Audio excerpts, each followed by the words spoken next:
Ser podcast. Bruce Springsteen se había resistido hasta ahora a llevar su vida al cine. Rompe esa regla en Deliver Me From Nowhere, una película que no es un biopic al uso, sino la historia de cómo lidió el boss con la depresión y los traumas y compuso uno de sus mejores discos, Nebraska. En este episodio hablamos de todo esto con el director y el protagonista, Jeremy Allen White. Además, a algunos cines llega el Frankenstein de Guillermo del Toro, hay terror con Black Phone 2 y Alauda Ruiz de Azúa nos pone a debatir sobre religión y familia en los domingos. Su flamante Concha de Oro. En televisión recibimos a Manu Ríos para hablar sobre la segunda temporada de Respira y sobre su visión del oficio. ¡Acción!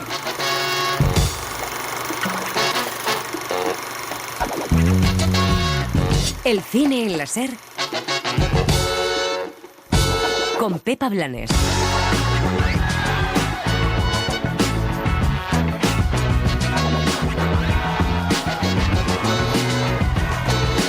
Miramos con preocupación los datos de la taquilla española, que lleva hundida varias semanas. Datos que nos llevan a pensar incluso en 2020, sí, efectivamente, el año de la pandemia. No se entiende porque ahora sí hay estrenos potentes, variados e interesantes y, sin embargo, la gente no está yendo al cine. Estados Unidos tampoco pasa por su mejor momento, pero ya quisiéramos. Y luego está Francia, que ha logrado que películas como Sirat y ahora Un simple accidente, la Palma de Oro en Cannes de Panaji, sean eventos cinematográficos. Se nos llena la boca con lo de hay que crear eventos, pero en realidad para España, para nosotros, parece que los eventos son solo aquellos en los que hay una estrella haciendo cosas. Evento debería ser una película como La iraní, que es divertida, que supone un milagro que se haya estrenado y que encima planta cara al cine de Hollywood. Evento es también el estreno de Los domingos, una película que con un tema peliagudo ha conseguido ganar San Sebastián y abrir debates que van más allá de lo cinematográfico. Pero no, seguimos bajo esa dominación cultural americana de la que es difícil salir. Para ello hace falta educación audiovisual, desde niños, como hacen en Francia, inculcar el amor y el respeto por un cine propio y un cine también lejano que nos acerque a otras culturas.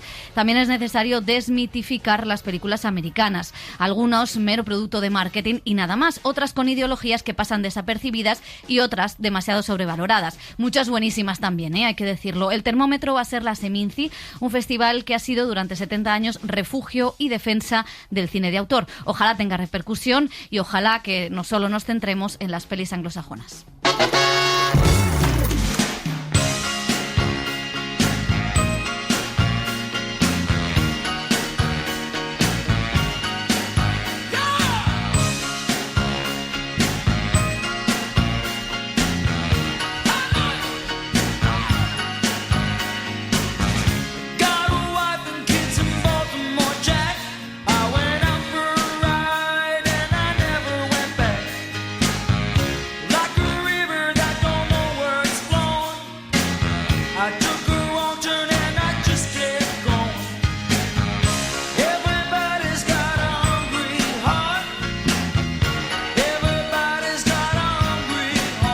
A ver quién interrumpe a Bruce Springsteen en la radio. Bueno, empezamos muy musicales, como escuchan, porque Hollywood sabe sacar partido a los biopics de estrellas de la canción y nos trae el primero, y eso que lo han intentado muchos, de Bruce Springsteen. Me siento distinto al volver a casa. Noto un vacío enorme. Creo que Bruce tiene miedo de lo que viene y se siente culpable por abandonar el mundo que conoce. Parece que siempre estoy huyendo de algo. Que el pasado me pisa los talones. Necesitamos que el próximo disco sea un éxito total. Bruce Springsteen va como un cohete, no hay que perder la oportunidad. La discográfica, cuando tienes el primer top 10, solo quiere aprovechar el tirón. Busco algo auténtico. Estas canciones son distintas, pero ahora mismo son lo único a lo que le veo el sentido. Lo único en lo que aún puedo tener fe. Well, they blew up the chicken man in Philly last night. Now they blew up his house too. Down on the boardwalk they're getting ready. Elio Castro, José Manuel Romero, fans de Bruce Springsteen. Súper fans de Bruce Springsteen. Bueno, yo no es que sea súper fans, yo conozco gente que va a todos los conciertos en España. Nuestro jefe de informativos. A todos, básicamente. Fuera o dentro de nuestras fronteras. Y Chumi también. Y Chumi también. O sea, que hay muchísimos más fans que yo. Sí. O sea, que yo creo que van a disfrutar esta película también. Sí, vamos. No soy yo el fan número uno, pero... Estás en el road trip. No, pero es un gusto escucharlo siempre y claro, es que es historia de la música.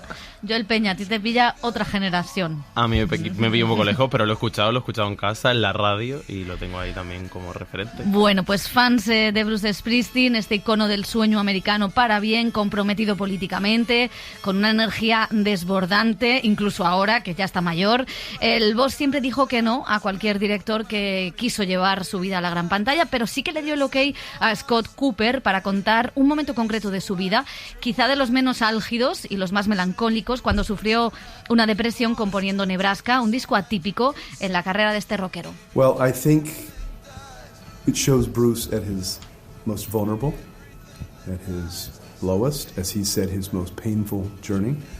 Y decía el director, explicaba, ¿no?, cómo le dio ese OK Bruce Springsteen, cómo estuvo de acuerdo en este especie de anti-biopic, ¿no?, porque era uno de los momentos más vulnerables, ¿no?, cuando él tenía problemas de salud mental, y por eso también estaba de acuerdo en contar esta parte de su historia.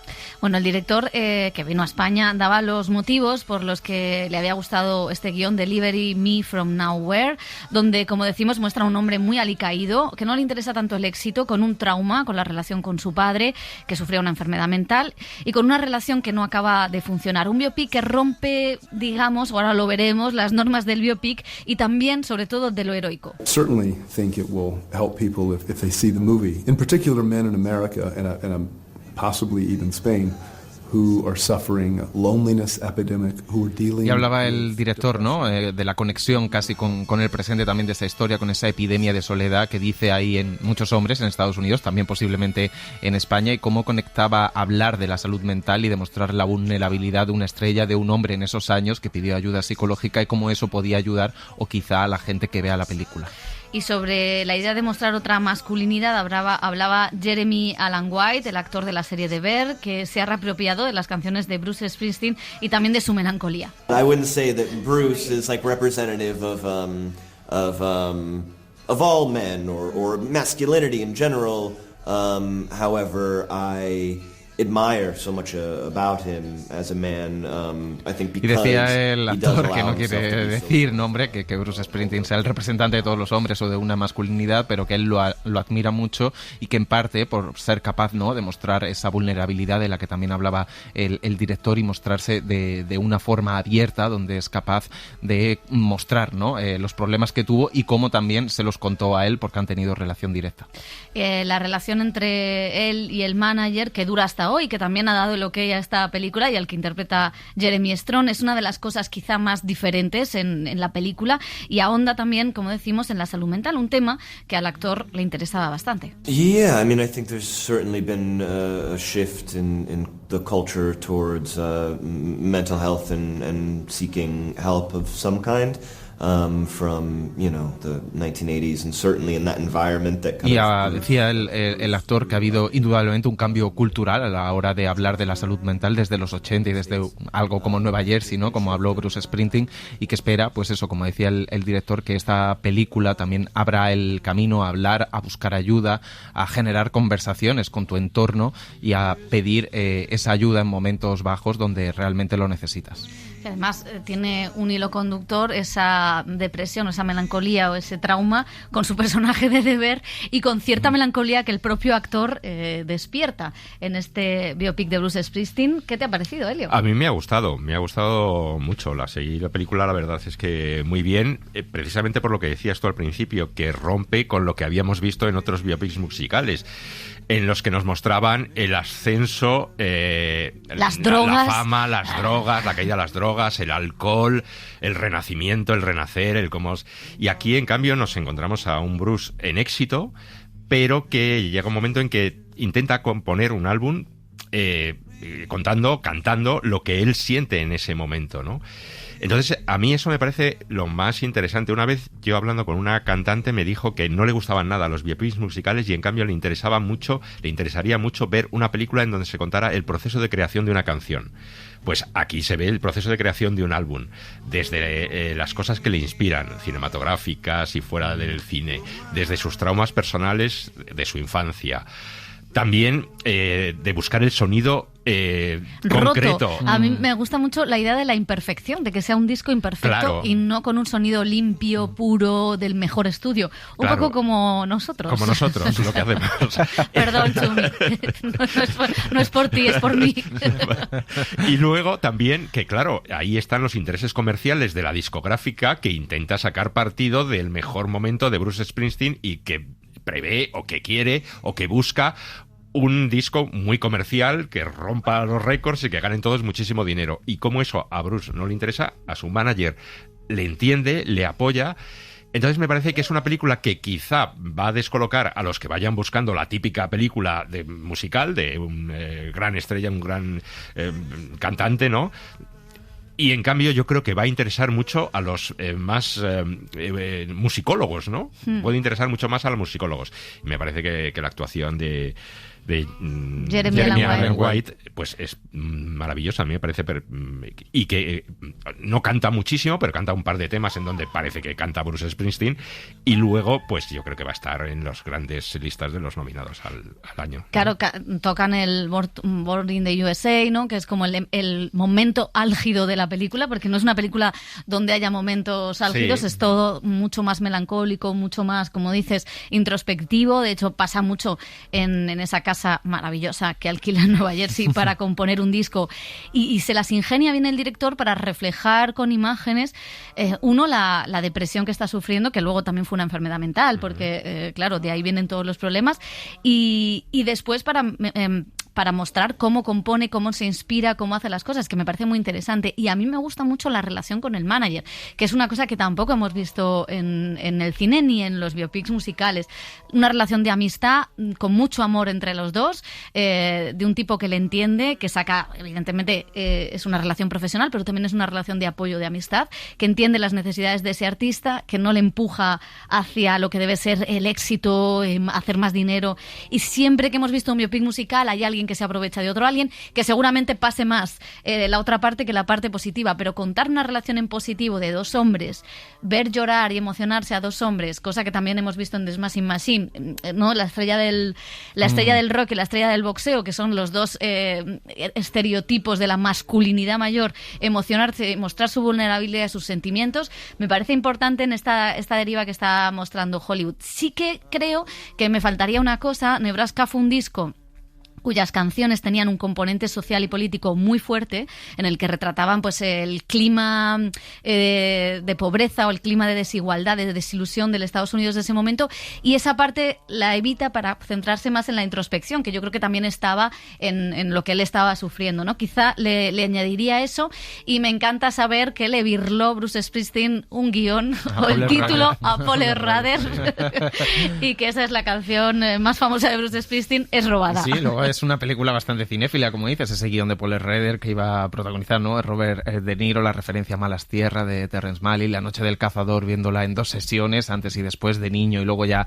de mayor. Y si podemos hablar casi de antibiopic, también es por muchos de los argumentos que habéis dado, ¿no? Esa relación con el manager, pensaba en ese, creo que era Tom Hanks, tan desaforado en el biopic de Elvis, de Austin Butler, ¿no? Esas relaciones que siempre se da por hecho que tienen que ser de beneficio, tormentosas, que en algún momento se rompen porque es imposible seguir, y aquí creo que hay como una, claro, aquí hay como pues eso, una comprensión, una generosidad, una masculinidad que puede llegar a entender, que desde este prisma de ahora, desde el presente, se ve con otros ojos, ¿no?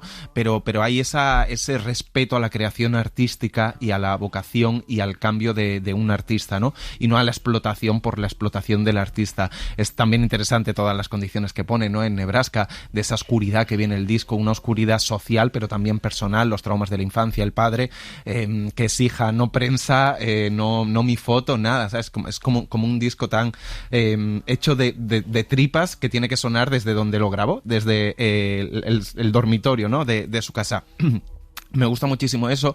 Es tampoco tan antiépica que no hay momentos de conciertos, que siempre la tentación de este tipo de películas, que solo abre un poco la película, una actuación musical y la cierra de alguna manera, pero luego toda la música que suena, gran parte es extradiegética mientras él cuenta su mundo interior, y luego el proceso de grabación, donde ahí sí lo vemos cantando o componiendo esas canciones. Entonces me interesa mucho porque es una peli de proceso, y esas pelis al final creo que es lo que te lleva a ese punto de tu vida, y cómo también tienes que decidir qué pones antes, ¿no? Porque si en ese momento él no hubiera presionado para sacar Nebraska, hubiera sacado Born in the US, y que fue lo que sacó después, y hubiera sido un pelotazo, entonces lo hubiera asumido en que había algo de él que no había salido a la luz y volvía a estar en la cresta de la ola. Entonces me parece interesante. Es cierto que peca, como este tipo de biopic de grandes estudios, de cierto, en algunos momentos, ciertos dejes, ¿no? Que son esos flashbacks que no están del todo mal, en blanco y negro, repetitivos, volver a la casa cuando era antes, la casa destruida.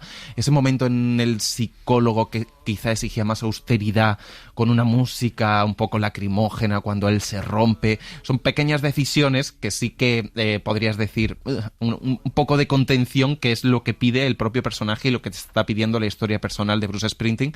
Pero con todo eso me parece muy interesante que cambie un poco la manera de mirar a este tipo de películas musicales y que no sea sota, caballo y rey. Bueno, pues ahí está Bruce Springsteen, y de un mito de la música vamos a pasar a un mito del terror, o al menos a un arquetipo que la literatura decimonónica nos ha dejado hasta nuestros días. Es Frankenstein, la novela de Mary Shelley, que ha adaptado el director mexicano Guillermo del Toro con un gran presupuesto pagado por Netflix, que llega a pocos cines, la verdad, y que cuenta con Jacob Elordi y Oscar Isaac como la criatura y el creador. Creador ha contado su relato. Ahora yo contaré el mío. Entonces lo vi. Tu nombre.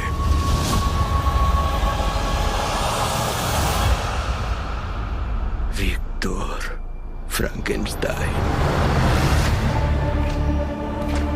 Yo oigo Frankenstein y pienso en Mel Brooks. Yo también.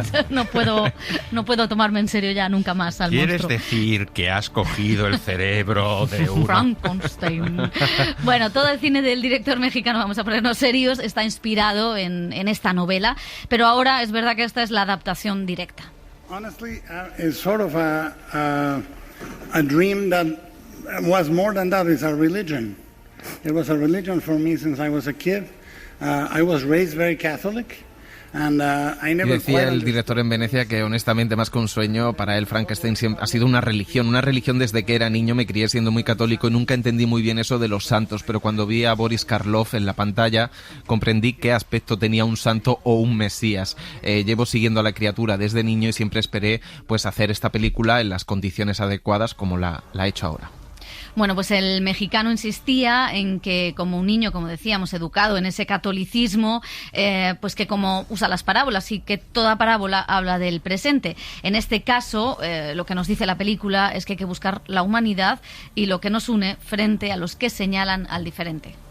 We live in a time of terror and intimidation, certainly. And the answer, which art is part of, is love. You know, for me, and forgiveness is part of love and so many other things. And decía del Toro que vivimos en una época de terror e intimidación y que la respuesta del arte, de la que debe ser parte el arte, es el amor, y el perdón es en parte amor y muchas otras cosas. La pregunta central de la novela desde el principio es ¿qué significa ser humano? ¿Qué nos hace humanos? Y no hay tarea más urgente que seguir siendo humanos en una época en la que nos quieren dividir como humanidad, y eso no es cierto, es totalmente artificial. La gama cromática, multicromática de un ser humano es poder ser negro, blanco, gris y todos los tonos intermedios, y creo que la película trata de mostrar personajes imperfectos y el derecho que tenemos todos a ser imperfectos, pero también a entendernos unos y otros. Y para los actores, contaban en Venecia que había sido todo un reto entrar en el universo de Del Toro, en ese barroquismo visual que tiene, y también en la forma artesanal de construir los decorados, los trajes. Oscar Isaac decía que había preparado a ese Víctor Frankenstein más como un artista que como un científico. Early on approached Victor more as an artist, even by the way he expresses himself, the way he dresses, the way he moves. Al principio me acerqué a Víctor más como un artista, incluso por la forma en que se expresa, la forma en que se viste, la forma en que se mueve, y menos como un científico, porque proviene de un lugar mucho más doloroso. Creo que siempre he sentido algo sombrío detrás. Esta película es particularmente personal en ese sentido, porque creo que también se pregunta cómo se vive con un corazón roto. Bueno, y Jacob Elordi, que llegó a última hora al proyecto tras el abandono de Andrew Garfield, se ponía más intenso para explicar cómo el monstruo había encontrado una forma de pureza. Well, the thing about just this role in general for me, I was saying this earlier. La razón por la que me atrajo este Frankenstein es porque era un recipiente en el que podía poner cada parte de mí, todo lo inconsciente desde el momento en que nací hasta hoy. Todo está en este personaje, y en muchos sentidos la criatura que aparece en la pantalla es la forma más pura de mí mismo, es más yo de lo que soy yo mismo. Como actor, si puedes encontrarte con un personaje en el que puedes perderte, es algo realmente hermoso, y eso es lo que me pasó a mí con este proyecto. Bueno, pues Mia Goth y Christoph Waltz completan el reparto de este monumental relato que estuvo en Venecia y que Netflix intentará colocar en los Oscar, y que, en definitiva, Elio, pues toda la carrera de Guillermo del Toro ha sido un intento de entender a los monstruos, de dignificar, de darle cierta ternura y también de acercarse a Frankenstein. Sí, y él mismo ha dicho que los monstruos le han salvado la vida muchas veces, ¿no? El refugiarse en los monstruos, y es una constante en su cine, ver ese lado, digamos, oscuro del ser humano y del mundo que le rodea, y también de la creación, ¿no? De la creación, en el caso de Frankenstein, es emular a Dios, ¿no? Dar vida a un ser que ya ha muerto. Mencionábamos antes El jovencito Frankenstein de Mel Brooks, pero yo no me puedo olvidar de la película de Gonzalo Suárez, Remando al viento, que cuenta precisamente el génesis de la historia, ¿no? De Mary Shelley, acompañado de poetas, su marido, Polidori, de crear una historia aterradora, el nuevo Prometeo, ¿no? Que se llamó Frankenstein. Y sí, es un personaje que ha fascinado a lo largo de la historia del cine a multitudes, del primer Frankenstein, de la Universal, la novia de Frankenstein, en fin, tiene algo que sigue estando presente también en nuestra sociedad, cómo saltarte las reglas establecidas, morales e incluso políticas, sociales, para hacer algo nuevo, ¿no? Y ahora mismo también lo estamos viendo en la ciencia, ¿no? Hasta dónde, incluso en la inteligencia artificial, es decir, hasta dónde va a llegar la inteligencia artificial, ¿no?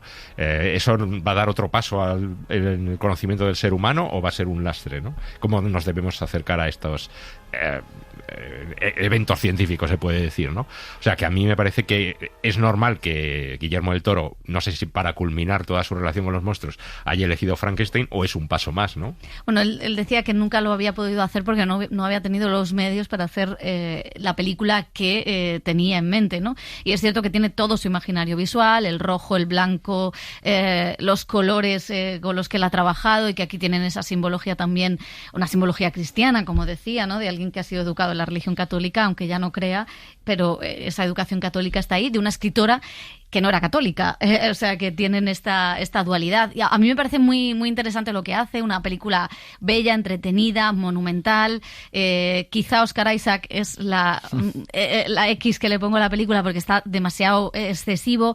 Y luego me parece que, claro, que no sé si es mérito de Guillermo del Toro o es mérito de Mary Shelley, que la novela, que es entretenidísima, por otra parte, funciona maravillosamente bien todavía, incluso sin adaptaciones.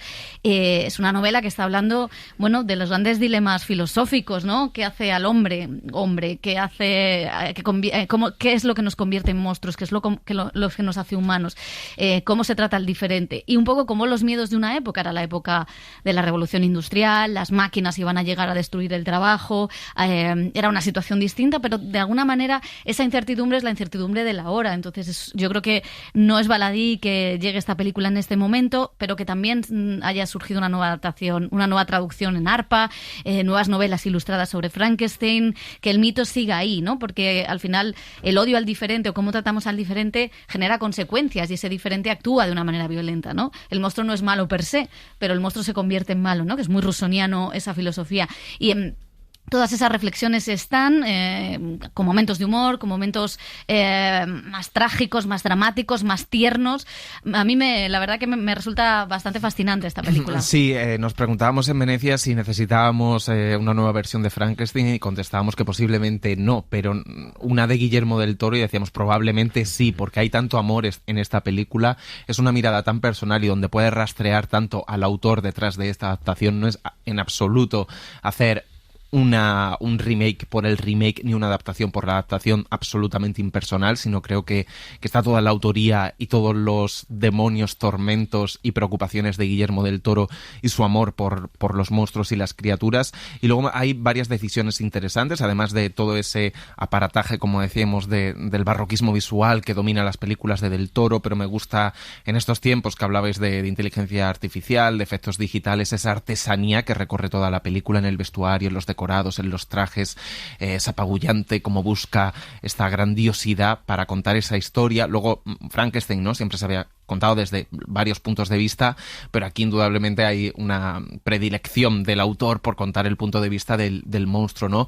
Y muestra un monstruo, aparte de bello y profundamente guapo, en el sentido defendía Del Toro, ¿no? La belleza a la hora de esculpirlo, porque está casi como una estatua de mármol, lo que parece Jacob Elordi, que está realmente bien en la película. Decía, si alguien tan obsesivo con el monstruo ha dedicado tantos años en fabricarlo y en crearlo y darle vida, no lo haría feo, ¿no? Entonces también cambia un poco el relato del cine de terror que ha utilizado a Frankenstein y me gusta eso, y también que recorre la película esta idea de búsqueda de él, de humanidad, de darle emociones al monstruo, pero sobre todo la idea de reparación, ¿no? De encontrar la reparación ante lo que le habían hecho, ante esa condena de la vida eterna, ante esa creación y ante lanzarlo a un mundo donde lo percibe por diferente. Y también me parece muy interesante en el mundo actual, además de todos los paralelismos y toda la filosofía que sigue vigente, ¿no? Esa idea del odio, de la reparación, del perdón, que también súper católica indudablemente, pero que me gusta muchísimo, y creo que es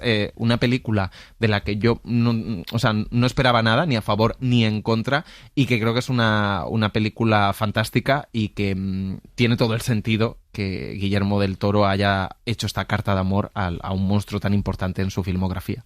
Pues vamos con terror, seguimos con el género. Vuelve a los cines La novia cadáver de Tim Burton, por cierto, y también tenemos terror puro porque se estrena Black Phone 2. Es un thriller sobrenatural con adolescentes que reciben llamadas desde un teléfono negro acompañadas de terribles visiones.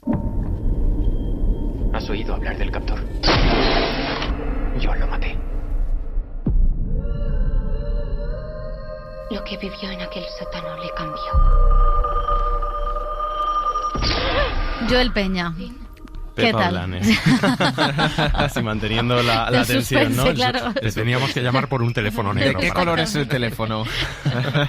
¿Qué tal esta segunda parte de esta película? Que, bueno, poner los pelos de punta y a escucharlo. Pues a ver, a mí me ha gustado. Sí, es verdad que la primera fue un éxito en Estados Unidos y yo la tenía como ahí película que había visto pero que no recordaba demasiado. Sí es verdad que pienso que podrían haber mantenido como esa línea e ir a lo seguro, una apuesta a lo seguro de pues suspense, asesinato, secuestro, y también pues intentar recaudar el éxito que tuvieron, que fueron 160 millones a nivel internacional.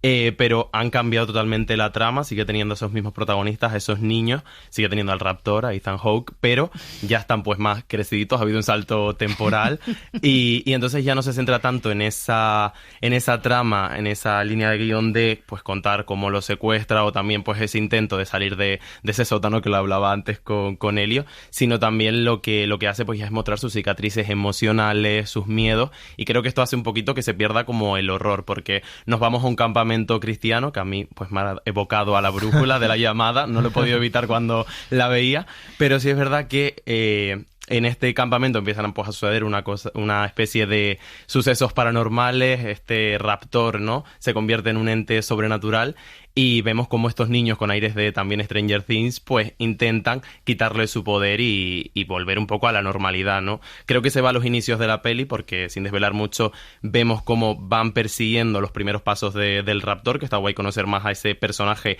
que ya no es real, sino que ahora aparecen las pesadillas del personaje que interpreta Madeleine McGraw, que es la hermana de Finn, que era el protagonista de la primera entrega, y creo que es interesante la propuesta que han hecho, sobre todo por esto, por haber cambiado la trama y por no ofrecer una secuela, un refrito de lo que ya habían hecho en la primera parte. Y algo pues que me ha llamado mucho la atención es cómo el director ha utilizado la textura del Super 8, que creo que es algo muy bonito y muy bello a nivel visual, para diferenciar pues lo real, las pesadillas, y meterte un poquito más en esas tramas, que hay algún que otro susto que Madre no sé mía. si a ustedes les gusta o son más de tensión. Yo no, soy más de campamento. De comedia romántica ahora mismo, no es broma. Bueno, gracias Joel. Vamos con cine español, con La Concha de Oro los domingos, de Alauda Ruiz de Azúa, un drama familiar que muestra qué pasa en una familia, cómo se comporta cada miembro, cuando la hija de 16 años decide meterse a monja de clausura. Yo creo que ese sentimiento que describes, de esa intensidad, puede ser espiritual. Pero también pueden ser otras cosas, que las confundes. Que no. Es fácil que se confunda. Que no estoy confundida, tía. Es algo complicado, ya lo sé, pero es que no sé con qué compararlo, ¿no? Patricia López Arnaiz, Nagore Aramburu, Miguel Garcés y la debutante Blanca Soroa son los protagonistas de esta historia que, dice la directora, quiere invitar a debatir y conversar. Hace muchos años, cuando yo era una persona mucho más joven, pero como 20 años o así, asistí un poco como de lejos a una historia de una vocación religiosa. Y en ese momento me pareció, yo creo que desde mi juventud, me pareció como muy fascinante, ¿no? Yo venía de una educación laica y de repente era ver a alguien tan joven que quería como renunciar a todo, ¿no? Yo lo veía como una renuncia, ¿no? Y siempre me resultó muy, muy fascinante y me interesó, pero también es verdad que sentía que era algo como muy complejo y yo en aquella época ni sabía ni si iba a hacer películas ni nada, ¿no? Corte A, muchos años después de rodar 5 lobitos, hablando con los productores de 5 lobitos, si tenía algún tema que me interesase, algún otro proyecto, pues se me ocurrió decirles, mira, pues os va a parecer una locura, pero a mí este tema de la vocación religiosa siempre me ha interesado mucho porque tiene algo como de misterio y además ahora veo como que podría contarlo desde la familia y me parece interesante también, ¿no? Como ¿no? ¿Qué genera esto en una familia y en la época actual, ¿no? ¿Y si esa vida no me llena? Cariño, pero es que la vida también es eso.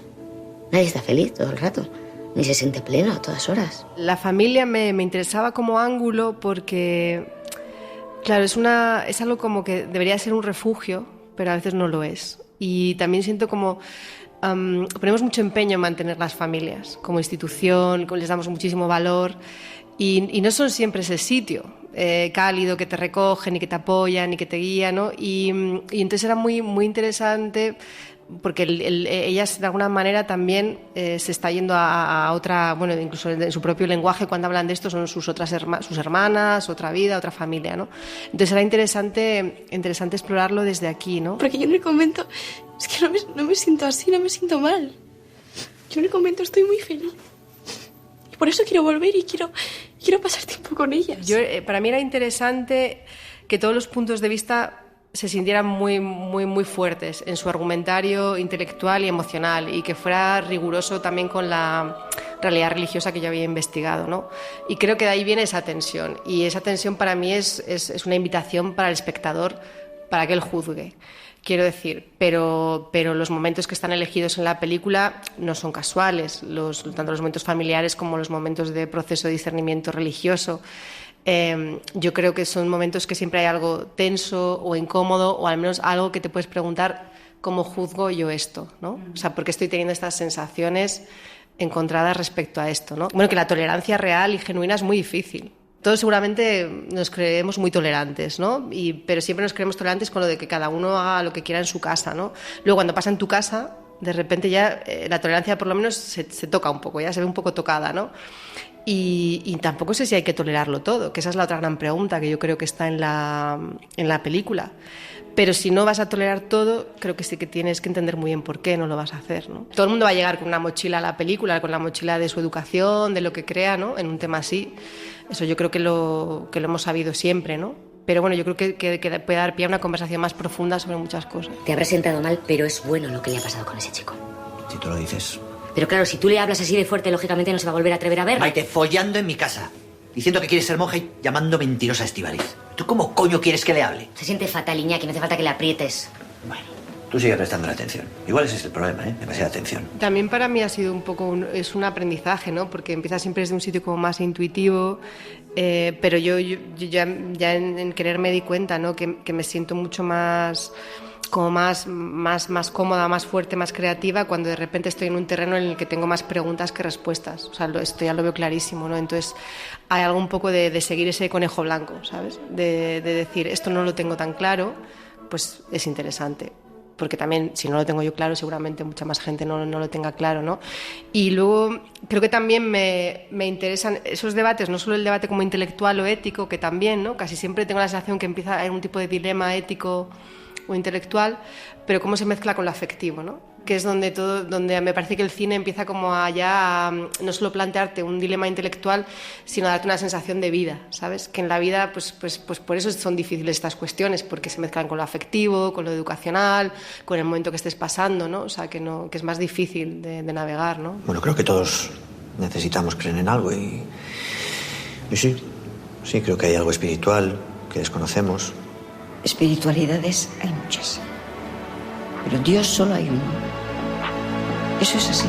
Llega al club con el combo, rápido la vi lejos, se pintaban los labios y la copa como espejo. Incluso los no creyentes, ¿no? Hacemos como apuestas de fe a veces, ¿no? Porque cuando apostamos por una pareja o apostamos por una familia o por sostener según qué cosas, ¿no? Como en esta película que se callan un montón de cosas solo para seguir comiendo los domingos en paz, porque si dijeran lo que piensan, eso sería un cisma tremendo. Pues dices, claro, es que al final todos necesitamos creer en algo. Todos estamos haciendo apuestas de fe de algo que no tenemos seguro ni tenemos certeza, ¿no? Entonces, bueno, había ahí como un juego de espejos que para mí era interesante explorar. Durante mucho tiempo fue un acto de fe absoluta, porque claro, yo hice mi primera película a los 40 años y después de haber soñado muchísimo tiempo con hacer cine y que no pareciera una realidad, ¿no? Entonces, sí, claro, las vocaciones artísticas muchas veces tienen esa cosa de fe, de creer que es tu sitio, de creer que es donde tienes que estar o donde ¿no? Que es tu refugio, tu sitio, y no siempre pasa, ¿no? Yo llegué a pensar que no iba a pasar y es verdad que tampoco no fue traumático, porque yo me consolaba pensando, digo, bueno, pero siempre puedes escribir, siempre puedes ahorrar y hacer un corto, o sea, como que siempre había algo que me daba salida un poco a lo que para mí era necesario, ¿no? de la vocación, ¿no? Pero bueno, ahora estoy muy contenta de que haya ocurrido el milagro y haya encadenado 3 proyectos. Dale, guacha, suelta. Vente pa' Canarias sin el equipaje, sin viaje de vuelta. Por la isla te va a dar una vuelta. Pues los domingos ya está en cines, como hemos dicho varias veces, una película que dio muchísimo debate. Todo el mundo hablaba de ella, en las tiendas, en los bares, en las puertas del cine, en el María Cristina. Y seguirá dando que hablar, porque a mí me parece una película ideal para eso, verla, comentarla, discutirla, incluso pelearse sin llegar a las manos. A mí me parece un peliculón. Me parece que Alauda Ruiz de Azúa es la directora para mí total. Es decir, escribe muy bien, elige muy bien los temas. En el guión siempre procura mantener el equilibrio entre todos los personajes. Hace que entiendas a todos los personajes. Al menos padre, que te puedes... quizá. No, también. Yo también, al padre también le entiendes. Y luego, no es que no tome partido, yo creo que puede tomar partido. Se puede ver en la película lo que ella opina. Pero sin embargo, eso no hace que se decante su opinión por encima de la historia que está contando. Entonces a mí me parece que ese equilibrio es muy justo, ¿no? Para que sea una película que no levante unas discusiones estériles, ¿no? Sino que sean discusiones vivas. Luego me parece que dirige muy bien a los actores. Patricia López Arnaiz está muy bien, el padre Miguel Garcés, ¿no? También, que no lo habíamos visto más que en algunos papeles. Me parece que está muy brillante. Blanca Soroa me parece un descubrimiento, transmite toda esa inocencia, esa pureza, también un cierto toque de misticismo, ¿no? Que va buscando, ¿no? Y entonces me parece que a mí es una película que me apasiona, de las mejores películas españolas del año, junto a Sirat, sin duda. Yo creo que fui un poco injusta con una cosa de la película. En una primera, la he vuelto a ver, en un primer visionado sí que pensé que había dado un paso atrás visualmente con respecto a Querer, pero creo que no, creo que hablando con ella y viendo otra vez la película, creo que sí que hay una apuesta, creo que es una apuesta muy sencilla, sencilla para evitar que la religión brille en todo, o sea, para no hacer un Rosalía, digamos, no coger la imaginería religiosa, ¿no? Y hacer de ello algo que te atraiga, porque no va de eso, la niña no se siente atraída por la religión o por la fe, por eso, son otras cosas. Y creo que sí que es verdad que hay muchos detalles en los que ella va dando, pues una posición moral. A mí me gusta mucho cómo trata el proceso de descomposición de una familia, me gusta cómo habla Lauda Ruiz de Azúa de la familia, que lo ha hecho en sus tres últimos trabajos, en Querer o en 5 lobitos, y cómo aquí lo que dice, que es una cosa que ella defiende mucho, es por qué seguimos con la familia cuando la familia a lo mejor tendríamos que cortar con ella, que es lo que nos cuesta, que es una cosa que hace Jim Jarmusch en la película que ganó en Venecia también, ¿no? ¿Qué nos une a la familia cuando en realidad ir a comer los domingos es una tragedia absoluta y no nos llevamos bien y solo discutimos. No, quiero decir en casos concretos, ¿no? Mi familia es perfectamente bien avenida.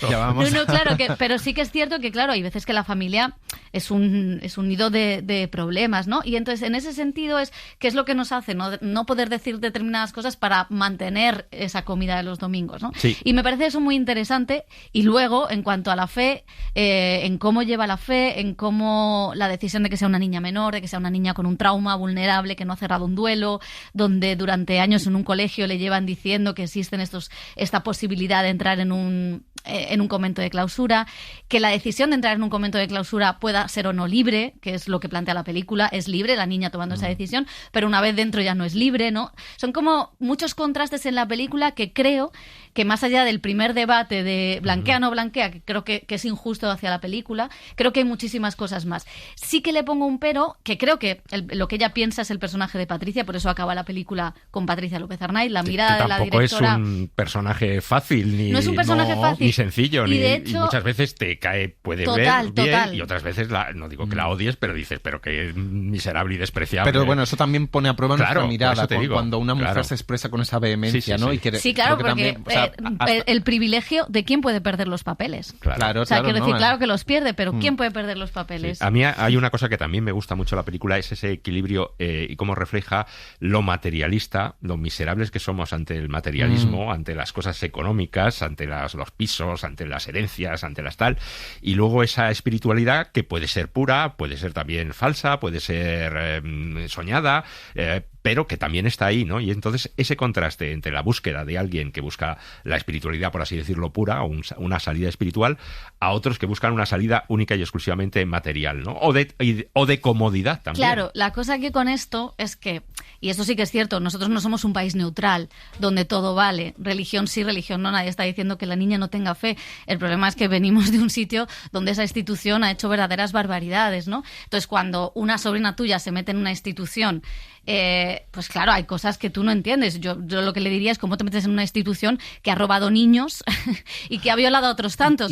Quiero decir, no es que no creas en Dios, que eso podemos entenderlo, no, es que venimos de un país que ha estado controlado, donde meterse con la religión o hacer un relato contra la religión era distinto. Entonces, sí puedo entender esta cosa de el relativismo cultural, cuidado, ¿no? Que venimos de tal. Yo soy muy bestia. Y entonces, por eso a mí el personaje de Patricia a veces me parece que Lauda es muy dura con él. Pero luego, cuando acaba la película y es el personaje con el que te quedas, pues entiendo que es el personaje que ella defiende también de alguna manera, a pesar de que, como dices, a veces te caiga como el culo. Y más allá de eso que decías de la religión, ¿no? Hay momentos en la película donde Patricia López Arnaiz, el personaje, fue a ese colegio, fue a esas convivencias con las monjas, con lo cual también cuando defiende y habla, sabe, hablando de lo que ha hecho la Iglesia o del conocimiento que ella puede tener.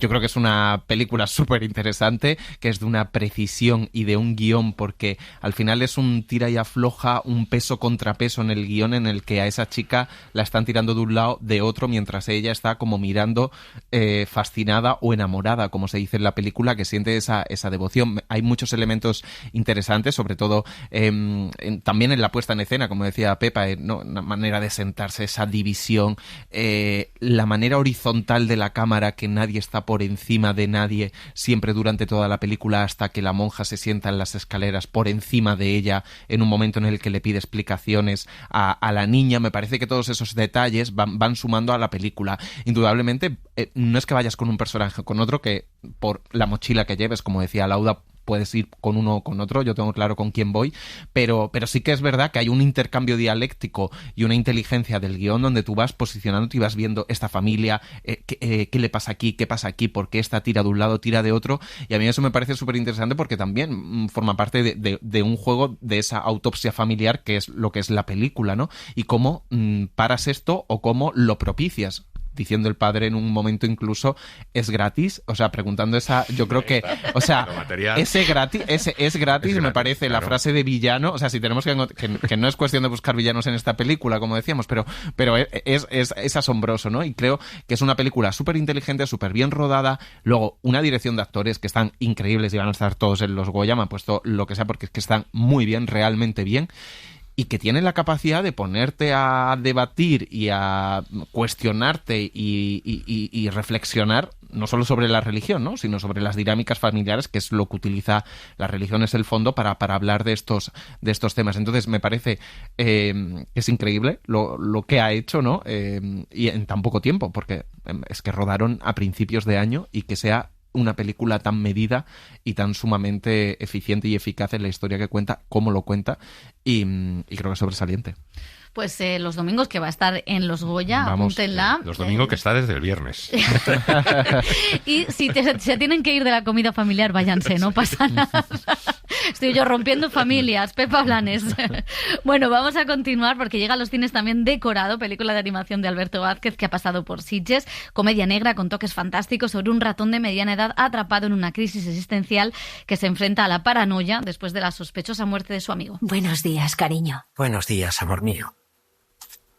Yo te quiero ver feliz. Pero es que siento que no valgo para nada. No necesito objetos, solo dinero. ¡Qué materialista! ¡Soy un pirómano! Tienes buena cara.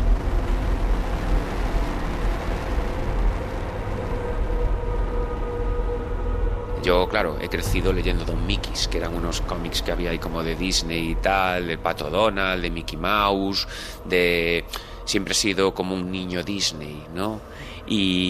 Pero me gusta estos personajillos, estos animales antropomorfos, porque bueno, se relacionan un poco con los inicios de la historia del cómic, de la animación, de las fábulas, son un poco universales, y eso es lo que me gusta. O sea, no tienen un tiempo ni un lugar definido, sino que pertenecen a todas las culturas. Tú, si ves esta peli, no sabes muy bien de dónde es.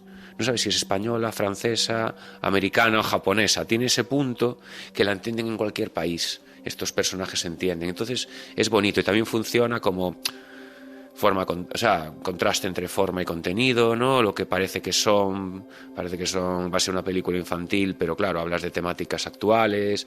Bueno, amo estos personajes y los mezclo de una manera como un poco bizarra, porque están estos animales, pero también hay demonios, hadas, la hada de presión, hay mucho metalenguaje, los personajes ven dibujos animados, el pato Ronnie es una parodia del Pato Donald. Bueno, es como todo un cajón desastre donde metes un montón de influencias, las agitas y ahí venga, va. Es que no sé si todo es real o es solo un sueño. Andor, en este mundo es imposible soñar. A ver, si esta peli funciona como un espejo de la sociedad en la que vivimos, una sociedad, yo qué sé, donde la hiperconectividad, el estrés, las redes sociales, las relaciones superficiales, las megacorporaciones, ¿no? Un poco controlan nuestra vida, el ultracapitalismo de alguna manera. Estos personajes están en crisis, es una crisis a lo que les lleva a la sociedad, una crisis médica, una crisis existencial, una crisis de trabajo. Ellos viven casi en exclusión social, los van a echar de su casa.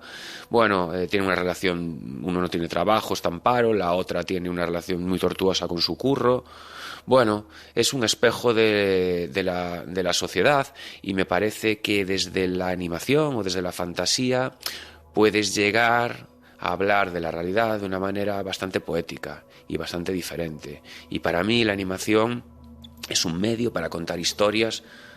Me parece muy bien que se haga que el 95% de las producciones sean cine familiar. Yo creo creo que la animación tiene que haber de todo. Tiene que haber documentales, tiene que haber películas de terror, tiene que haber películas adultas, para niños, para todo, ¿no? O sea, es un medio.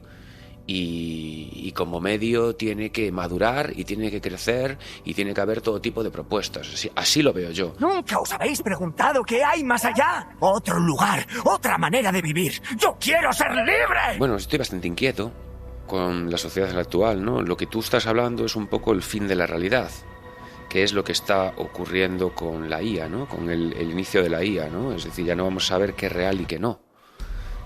Aparte de un montón de problemas que va a traer, un montón de puestos de trabajo, ya se sabe que 1 de cada 3 puestos de trabajo se van a perder, y mucha gente solo piensa que nada, sí, los artistas, no, aquí los traductores, los fotógrafos, los periodistas, los programadores informáticos. Esto va a ser una escabechina a nivel laboral, va a devaluar nuestra profesión y va a crear sobre todo muchos problemas sociales de polarización, de no saber qué es lo real, qué no, ya no te vas a creer nada. Cuando escuches una música no sabes si lo va a estar hecho por alguien o por una máquina, los derechos de autor se van a ir al carajo. Es un cambio de paradigma tan grande y tan potente, es una herramienta tan potente que de alguna manera de esto también se habla en la peli, ¿no? Pero claro, por eso yo digo a veces que la peli es un cuentecillo en relación a la sociedad actual, ¿no? El discurso muchas veces lo haces a posteriori, ¿no? Cuando empiezas a trabajar en una peli, trabajas mucho desde el subconsciente, ¿no? Es como un cajón desastre donde empiezas a soltar cosas, ¿no? Y ahí están tus influencias y lo que tú eres, ¿no? Por un lado, eso, lo que te decía, el Disney más clásico, Mickey, Minnie, Mouse, Donald, los Looney Tunes, artistas como Mary Blair o Edwin Earl, que son artistas conceptuales de Disney de los años 50. Todo esto mezclado con obras distópicas que han sido siempre, yo qué sé, un tipo de literatura que me ha encantado, literatura de evasión, pues como hablábamos, obviamente, 1984, Un Mundo Feliz, algunas referencias más obvias, como puede ser el show de Truman, la serie El Prisionero, que es una serie que me encanta. Bueno, y todo esto también mezclado con un sentido del humor un poco surrealista, un poco negro, que yo relaciono con algunas pelis de Luis Buñuel, ¿sabes? De alguna manera. Pero más cosas me han influenciado, pues la serie de Ingmar Bergman, Secretos de un matrimonio. Me gustaba que esta relación de ratones, de este Mickey Minnie que tiene la peli, que tuviese realidad, que fuese verdadera, que aunque sean personajillos animados, lo que dicen, cómo se tratan el uno al otro, porque aunque están en una crisis de pareja, se nota que hay un amor y un respeto entre ellos, y eso me parecía bonito. Lo saqué un poco de ahí, de Secretos de un matrimonio. Entonces yo lo meto todo en una batidora, lo bato, lo paso un poco también por mi manera de entender el mundo y lo suelto ahí. Nuestra relación está destruyéndose y tú solo piensas en huir. El mundo es un maravilloso escenario, pero tiene un reparto deplorable. No, el cine eso de Disney siempre tiene ese punto moralista, y yo lo que quiero es como fabulesco así moral, y yo lo que hago es más bien una antifábula, como una antimoraleja, ¿no? O sea, yo busco que el espectador se quede, bueno, provocar unas emociones en él que a veces no son satisfactorias ni para ellos ni para los personajes principales de la película, pero es parte de mi manera de entender mi cine, ¿no? Yo me tengo que posicionar como artista, yo no quiero hacer otras películas para todos los públicos con mensajes, o sea, de eso ya hay un 99,9%. Yo tendré que posicionarme. A mí, si me gusta David Lynch o Gaspar Noé o el cine, un cine que es más duro, pues es lo que soy yo. No busco agradar. ¿No te da la sensación de que todo lo que nos rodea es muy extraño? Como si fuese un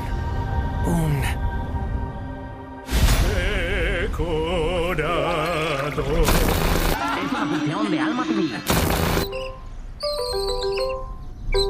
Terminamos con dos documentales. Uno es San Simón, dirigido por Miguel Ángel Delgado, que nos adentra en los más de 300 campos de concentración que se abrieron en la España franquista, en conventos, en fábricas, en escuelas, en plazas de toros, monasterios también. En San Simón, de hecho, un antiguo lazareto gallego. La pequena motora que nos levaba cruzou o río en silencio.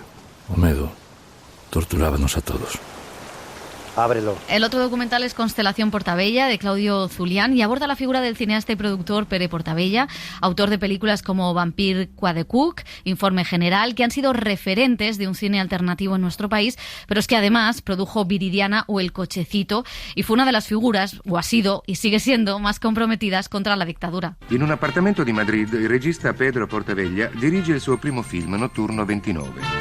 La obra de Pera tiene sentido seguir viéndola ahora, justamente porque es una obra que, a partir de lo que son vivencias muy específicas de una época, en concreto en España, el final del franquismo, la lucha antifranquista y luego la transición, intenta como destilar una actitud frente al cine. Y una actitud frente al cine que es una actitud crítica, pero no exenta de poética. O sea, no se queda en una crítica fría, ¿no? Sino que intenta que sea cine. Y en este sentido, él siempre ha dicho, el mío no es cine marginal. Otra cosa es que lo hagamos desde los márgenes, pero no tiene vocación de ser cine marginal. Es cine, punto, ¿no?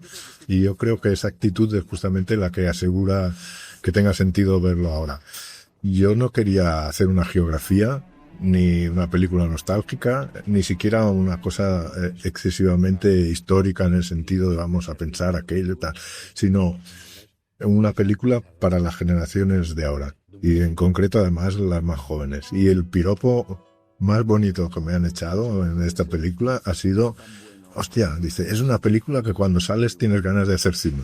Me pareció que no podía aspirar a más, ¿no? De que sea una manera de dar a conocer la obra de Pere Portabella, pero específicamente en lo que tiene de vital y de todavía inspirador para nuestro tiempo.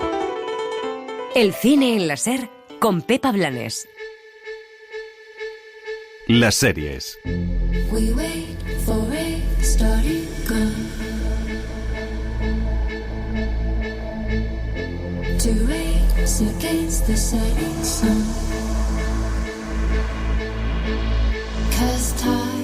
Las series de médicos son un clásico en la televisión y cada generación española tiene la suya.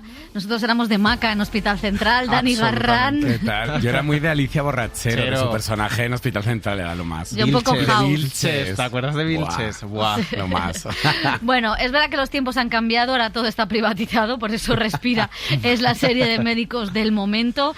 Y el 31 de octubre vuelve con una segunda temporada Netflix, que parece que han leído la mente a las informaciones sobre las listas de espera, el cáncer de mama y tal, porque hay mucho de eso en esta temporada, además de, como siempre en toda ficción, pues amoríos, operaciones a vida o muerte y un hospital que ya es de gestión privada en la Comunidad Valenciana, qué cosas, desafiando los principios de muchos de sus médicos. Otros no tienen tantos principios. Nos suena un poco. Respira es la serie de médicos creada por Carlos Montero después de Élite. La fórmula es la tradicional, mostrar la vida de los médicos y residentes en un hospital, mostrando cómo lidian con el estrés, la falta de recursos y los dilemas éticos del día a día. Si la primera entrega giraba alrededor de una huelga contra los recortes en sanidad en la Comunidad Valenciana, la siguiente da un paso más y presenta al Hospital Joaquín Sorolla como ya privatizado y con sus médicos enfrentándose a dilemas éticos por esta razón. El tratamiento no lo paga la Seguridad Social, lo paga la empresa que gestiona el hospital. Así que no hay protocolos que valgan. No estamos haciendo nada ilegal. A veces el problema no es si algo es ilegal, sino si es inmoral. ¿Lo entiendes? Por fin. El médico sindicalista del que todos me han hablado. Néstor, aunque ahora no me creas, voy a hacer que tu departamento mejore, que tengas más medios, sí. Que puedas aprender de genios como Sofía Lafont. Lo único que te pido a cambio es que te dediques a hacer tu trabajo. Vuelven a repetir en esta segunda temporada Blanca Suárez, Aitana Sánchez Gijón, Nayoa Ninri, Manu Ríos, Alfonso Basavi y Borja Luna. Y en esta nueva tanda de 8 capítulos estrena en la ficción como cirujano el cantante Pablo Alborán.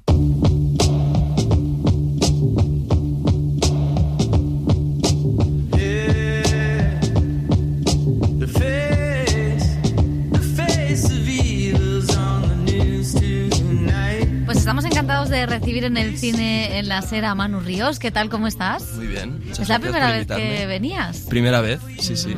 Muy contento porque os sigo mucho además, o sea que estoy encantado. Bueno, un honor.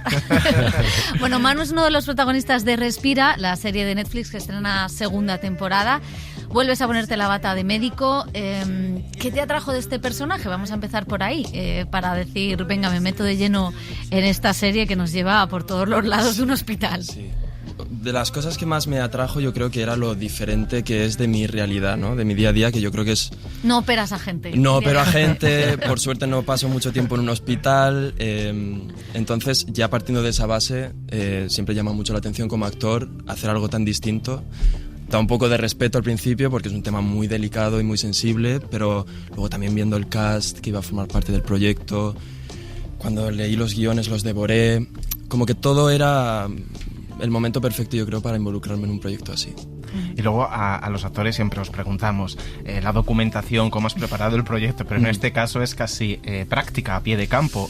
¿Cómo ha sido ese aprender a ser médico, la jerga de los médicos?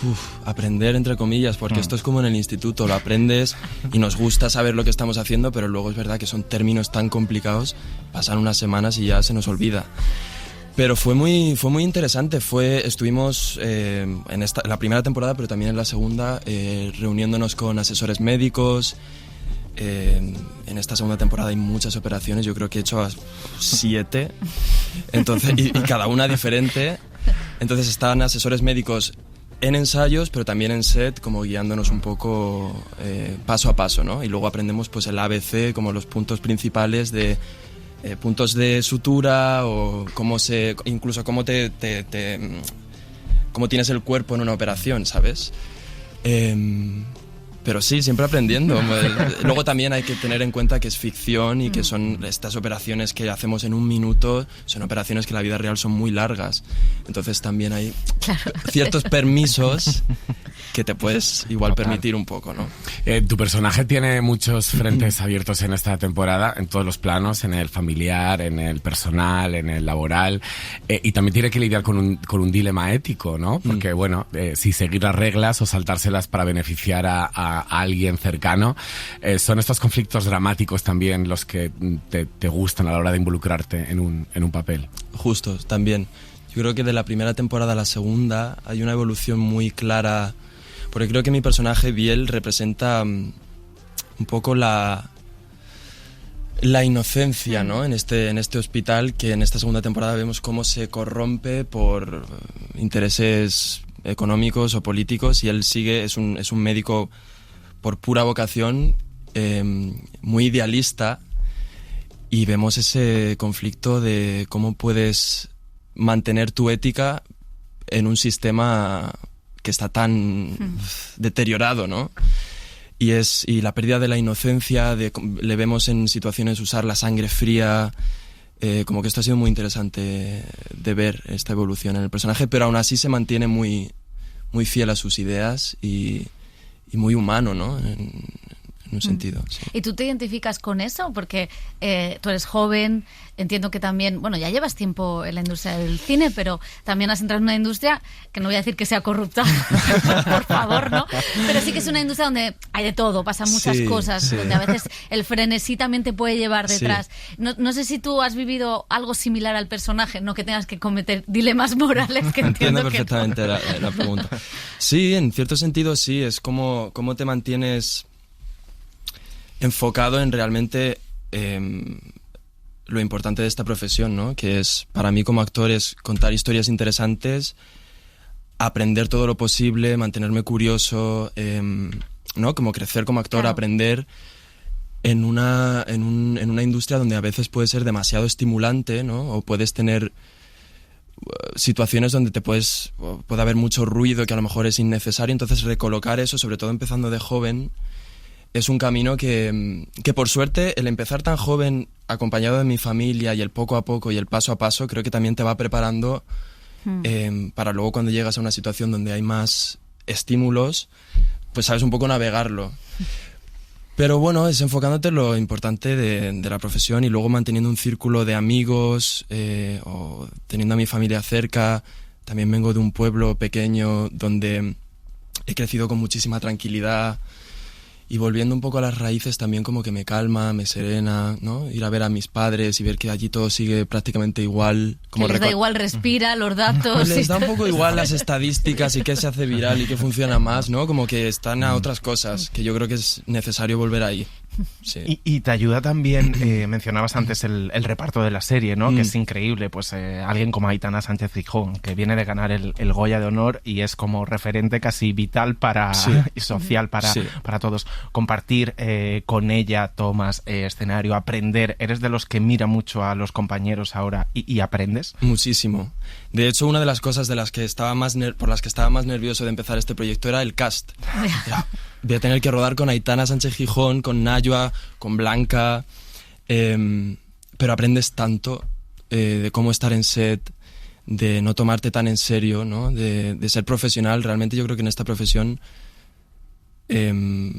puedes tener una carrera longeva si de verdad eres profesional. No creo que alguien sea imprescindible, ¿no? Y yo esto es lo que más me llevo. También luego como actor aprendes 1000 cosas, pero ya estar en una escena y observar a estas actrices es que te lo dan todo, ¿sabes? Es como reaccionar a lo que te están dando. Y la serie se centra esta temporada, uno de los grandes temas es la sanidad pública, la privatización. Precisamente Nacho Rinri lo pone todo un poco patas arriba en este sentido. ¡Qué raro! ¿Cómo has vivido tú un poco pues hablar de este tema, de este debate, y cómo lo habéis preparado también con el creador, con Carlos Montero? Yo creo que es un momento importante para hablar de un tema así y recordar que hay que cuidar también a los que nos cuidan, ¿no? Yo creo que en esta serie se habla mucho, más que desde el posicionamiento político, que también se habla de política y de cómo la gente que lleva altos cargos influyen en algo como es en el día a día y en nuestra salud, que debería ser lo primordial y la prioridad. Entonces creo que recordar a la gente el estar agradecidos por el sistema, o sea, por la sanidad pública que tenemos, porque creo que tuvimos un momento muy de apreciación cuando el COVID, ¿no? Que lo celebrábamos mucho y luego se nos olvida cuando no lo necesitamos tanto. Creo que está bien recordarlo, ¿no? Y yo creo que es algo, ¿no? Como cómo afecta esto a las personas, más que posicionarte en algo concreto. Y volviendo a Nayua Ninri, ¿qué ha pasado con el grupo de WhatsApp? ¿Ya la tenéis en el grupo? ¿O dónde está Nayua? En mi gimnasio. En tu gimnasio. Pues está en tu gimnasio, pero en el grupo no está todavía. Pero ya no es médica. Ya no es... Claro. Es que esto es meterte en un berenjenal. No. No soy el administrador, de ese grupo. Entonces no sé si puedo meter a contactos. No puedes. Creo que puedes, no si puedo. O sea, que te salvamos de esta. Exacto. Yo creo que yo con Nayo hablo más por Instagram que por WhatsApp. Igual es más ella, ¿no? Ella como es más, de grupos de Instagram. Ella igual. es pre-millennial, o sea, es que la tía es lo más. No, ya estábamos actualizadísima, sí. Y hablábamos de la dimensión social y política que puede tener la serie siendo entretenimiento. También profundizaba en la primera temporada en temas como el VIH, los abusos. Ahora en esta, sin hacer spoiler, hay una con los testigos de Jehová, o sea, como que tiene como muchas tramas. No sé si como actor también es importante decir, bueno, reconocer preocupaciones sociales que estén dentro de un proyecto y que me identifiquen también como ciudadano con los personajes que veo en pantallas. ¿Es importante para ti como actor? Claro, yo creo que sí, súper importante. Algo también positivo de esta serie es que da cabida a muchas tramas y a muchas situaciones distintas y entran personajes con problemas, pues, como has dicho. Entonces se puede entrar en muchos temas sociales que creo que son importantes y que es importante visibilizarlos. Y luego también a nivel personal, para mí el formar parte de esta serie es un recordatorio de lo que estábamos hablando ahora, de lo importante que es cuidar a los que nos cuidan para mantener una sociedad sana, ¿no? Y esto ha sido un ejercicio para mí también de practicar mi empatía, y ahora cada vez que voy al médico tengo como una perspectiva completamente distinta. Luego también voy con miedo, digo, como me reconozcan y me digan que lo has hecho algo mal. he hecho mal, la he liado aquí. Voy con mucha precaución. Claro, eso te iba a preguntar, que cómo ha cambiado tu manera de ir al médico, porque yo recuerdo, yo me enganché a House, ha habido un montón de series médicas en la historia, y yo siempre que me pasaba algo pensaba que tenía lupus. Entonces, claro, yo no era tanto a ir al médico como que cualquier síntoma ya pensaba que era un caso raro. No sé si tú veías las series de médicos, ¿no? ¿Has visto alguna? Y también, ¿cuál era tu relación un poco con...? No, la verdad que nunca he visto... Antes de empezar a rodar Respira sí que vi Anatomía de Grey. Sí. También me la tragué. Como para... También, ¿no? Pero es que tiene 20... Hospital Central. Hospital Central. Yo creo que ayer me pilló pequeño ahí. Sí. Pero claro, la Anatomía de Grey tiene 20 temporadas para ponerse al día ahora. No, nunca, siempre lo he visto como de pasada en la tele y luego pues tampoco he tenido por suerte que ir mucho al médico. Lo que sí soy es, cuando me pongo enfermo, soy insoportable. O sea, insoportable de me da mamitis, necesito a mamá cerca, creo que me muero. Busco en Google, ahora ya no en Google, ahora en ChatGPT. Siempre es lupus. Lupus no me ha salido a mí, pero por lo menos siempre algo terminal. Algo mal, sí, no hay que googlear, por favor. O sea. Oye, la serie está ambientada en Valencia, rodáis allí. ¿Cómo es un rodaje de Respira? No sé si es un campamento de verano, si lo pasáis bien, con tantísimos actores. En esta temporada, por ejemplo, ha entrado también Pablo Alborán. ¿Cómo se vive? Pues un poco como en Valencia es un poco campamento de verano, porque nos quedamos todos en el mismo hotel y cuando acabamos de rodar nos juntamos en una habitación, pedimos cena, charlamos, cotilleamos, tal, o sea, y luego es verdad que rodar esta serie es muy cómodo porque el 70% de la trama surge en el hospital, que es un plató enorme donde estamos comodísimos, en los platos de Netflix, con tu camerino, tu tal, como que se está muy cómodo, y luego cuando cambias de aire y te vas a Valencia, que cuando vamos allí a rodar, aquí hace frío, pero allí se está a gustísimo con el sol, la playa, buena comida, como que es... De verdad que es un rodaje... Ves la serie y hay mucha tensión y muchos problemas, pero luego el rodarlo es súper cómodo. Muy cómodo. ¿Y cómo eres tú como actor a la hora de preparar un personaje? Porque antes decías que habéis tenido la oportunidad de estar con los médicos, de que es un poco para poner el cuerpo, para poner las manos, coser bien a los pacientes, que esto es importante. Pero no sé cómo eres tú, si eres muy metódico, muy obsesivo, de estos actores que se meten en la piel. No sé un poco cómo te enfrentas tú a cada papel. Como rollo de método, dices. Sí, estas cosas de locos. No, yo intento alejarme de ahí. Gracias. Intento alejarme de ahí porque para mí esto es pasárselo bien y estar relajado y luego hay momentos de tensión donde sí que es verdad que te llevas cosas a casa y luego te vas dando cuenta a las semanas de que de repente dices cosas que dices, uy, ¿esto de dónde viene? Sí que es normal, ¿no? Llevarte cosas a tu casa o cosas del personaje, pero yo lo preparo con bastante disciplinado, intento ser perfeccionista, paso por momentos de frustración, ¿no?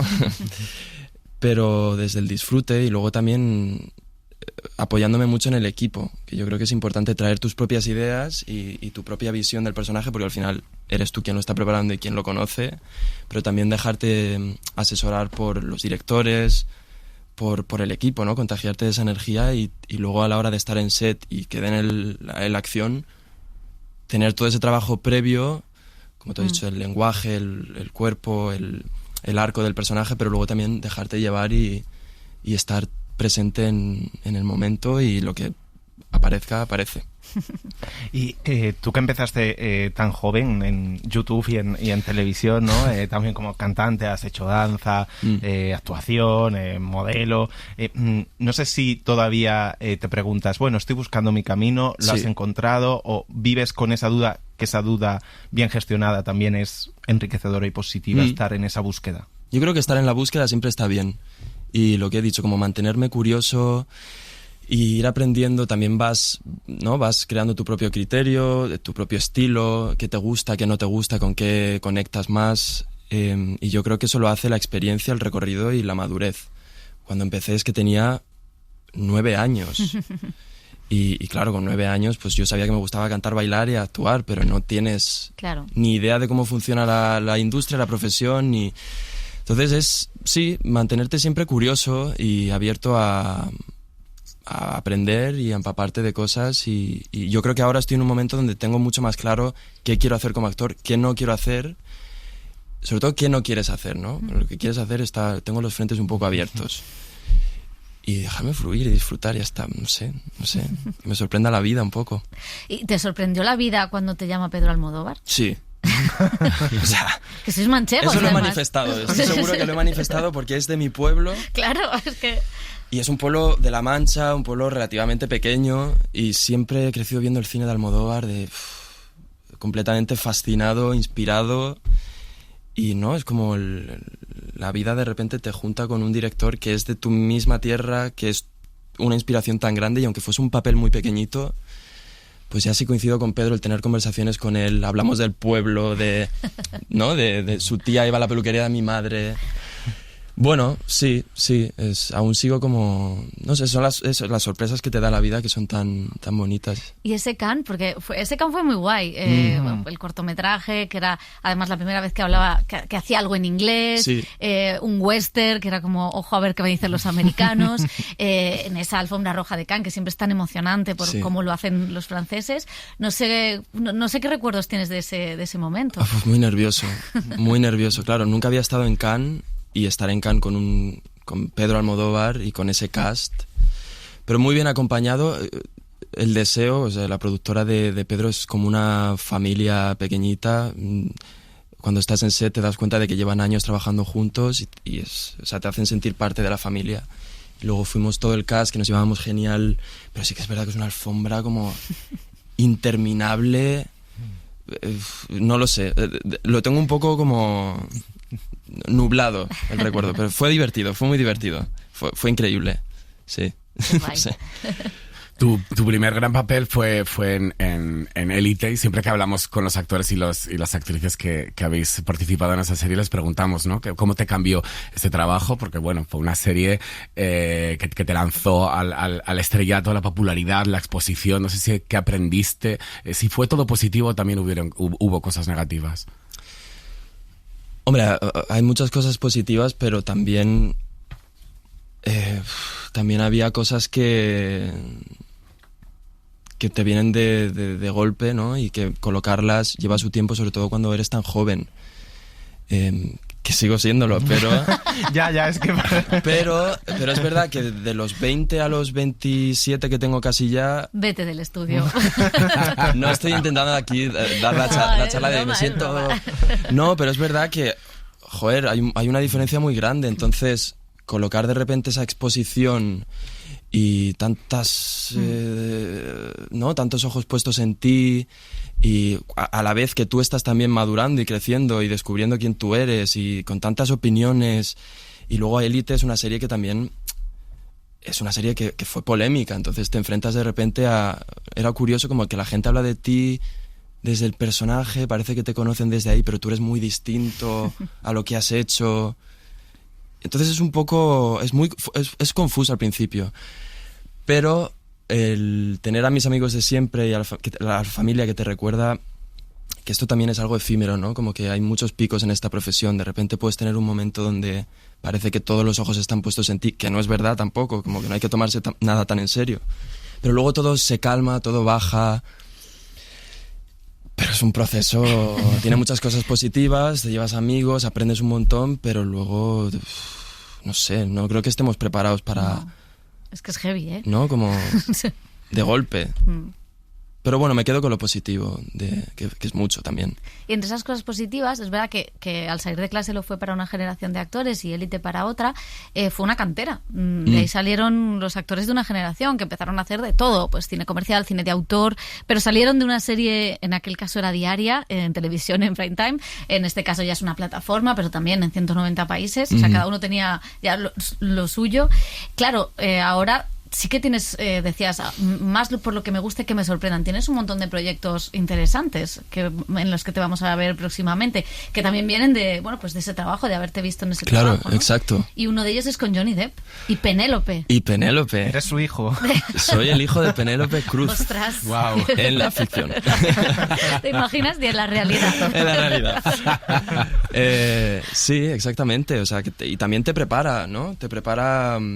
no solo como actor, sino también para enfrentarte luego pues a entrevistas o a posibles situaciones que pasan en esta profesión. Pero sí, hace poco estuvimos rodando en Tenerife, entre Tenerife y Madrid, esta película que es, la verdad, estoy tan emocionado de ver cosas y para mí es un sueño cumplido trabajar con Johnny Depp, con Penélope, Juan Diego Botto también es parte del proyecto.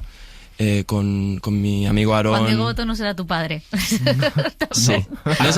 No es spoiler esto. Es la familia perfecta. ¿Qué es esto? O sea, creo que no, la verdad fue una experiencia increíble. Y también trabajar en otro idioma, creo que fue de alguna manera algo liberador. De repente te ves actuando en inglés y te dejas llevar de otra forma. le cogí el gusto, la verdad.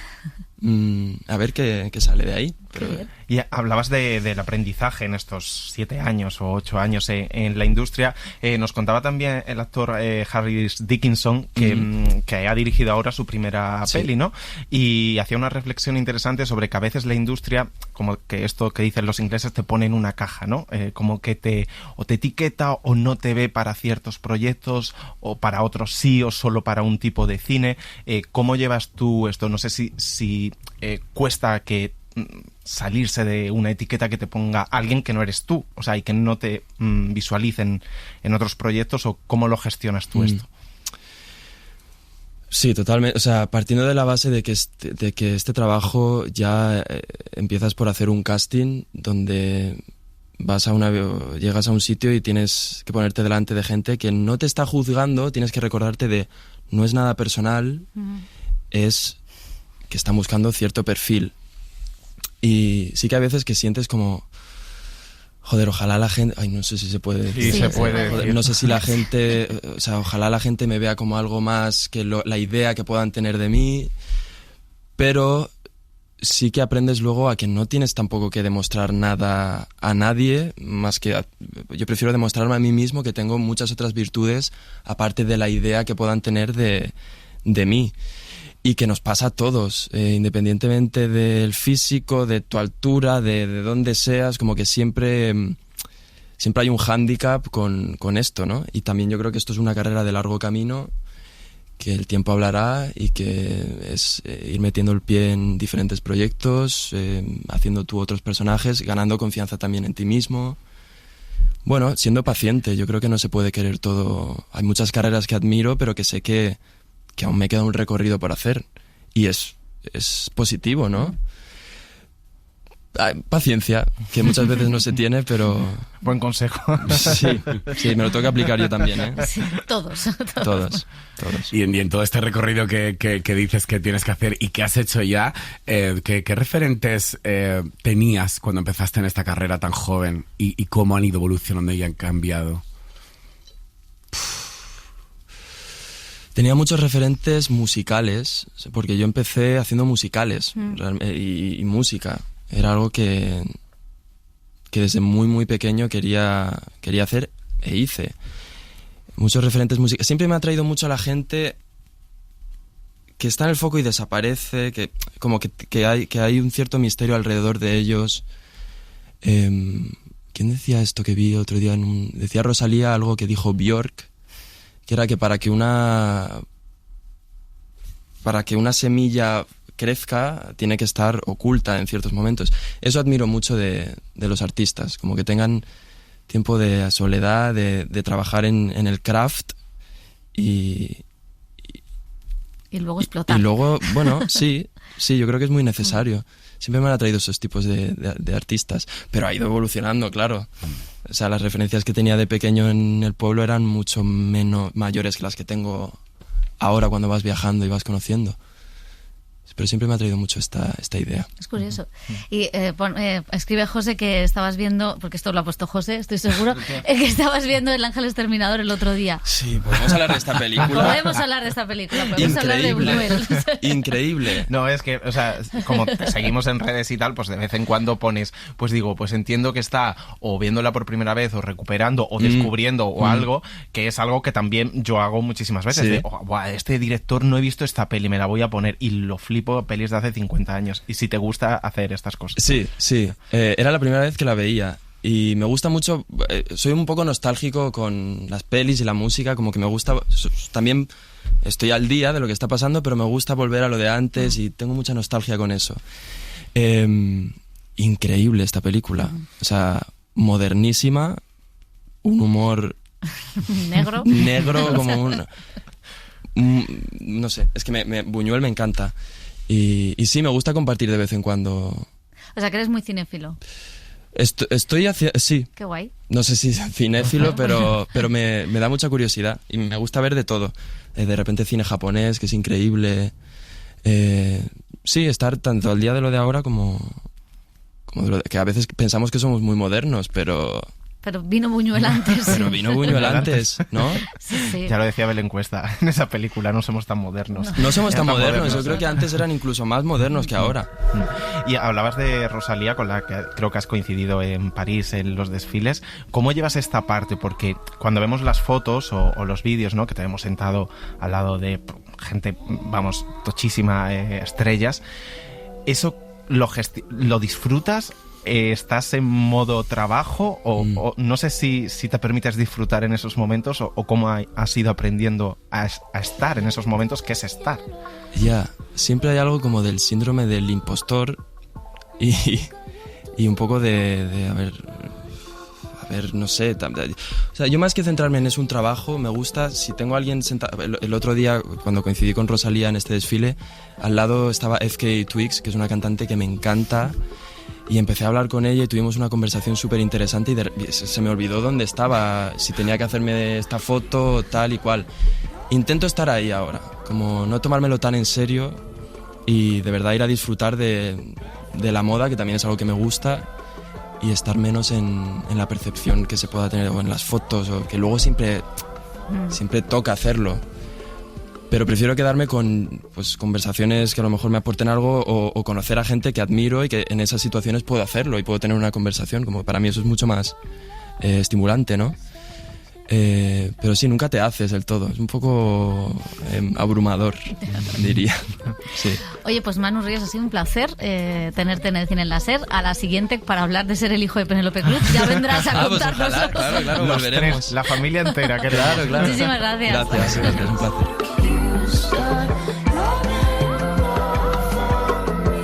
El Cine en la SER con Pepa Blanes.